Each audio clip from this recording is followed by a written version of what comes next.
Okay, now let me ask Professor Lee to make his presentation about, he had the device almost working, I think, in China.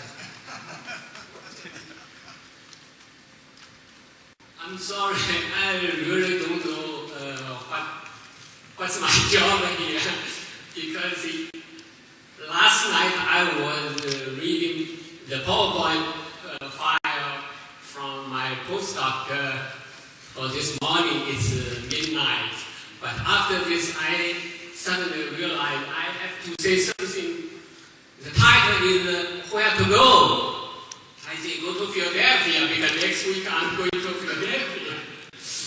Then I realized that maybe they want to tell something technical. So what's in my mind? Neutrino. Looking for neutrino. That's real important because most of the people, including me, didn't realize that neutrino is possible to detect from our metal hydride. At the beginning, I didn't know that until I visited Cumberland and meet the director, the former director, discuss the possibility. I think if we really have 1 watt for 2 weeks, we have to try it. It's very important. If you know there is neutrino, it will change the direction of the theory. We're always thinking there is MeV for each event, but we never see this. Even in the highest excess heat, from the Frenchman Hans heat after gas experiment, the power is 144 watts. No one reached this up to now. But in terms of each atom, it's only 200 electron volts. So keV is enough. So this means there are a lot of helium inside metal. Why we didn't see it? Fortunately, I read a paper from Russian scientists here. They published a paper early in 1978. They found more than 18 metals, semiconductors, there are helium-3 in it. The ratio is abnormal. The PowerPoint is not there, but I think usually the helium-3 to helium-4, the ratio is 10 to the minus 5. But in those 18 metals, the ratio is 10 to the minus 3 to 1. No one pay attention on this. Yeah, fortunately I copied this because we translated this into English in the United States when I visited Hawaii.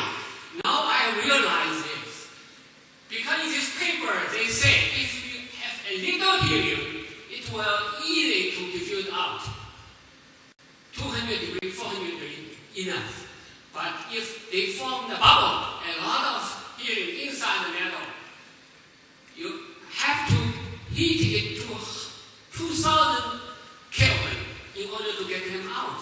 I remember Arata and Zhang said this, but now I think we are supposed to see the helium carefully if we see the neutrino.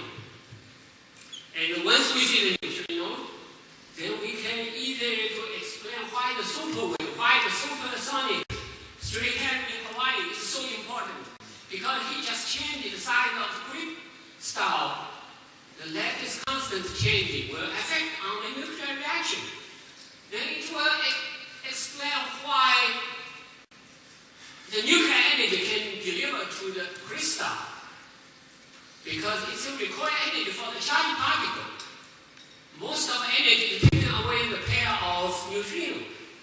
Then it will explain why the flux is so important. Because flux makes a quantum mechanics steady state. That's the necessary for heat detection.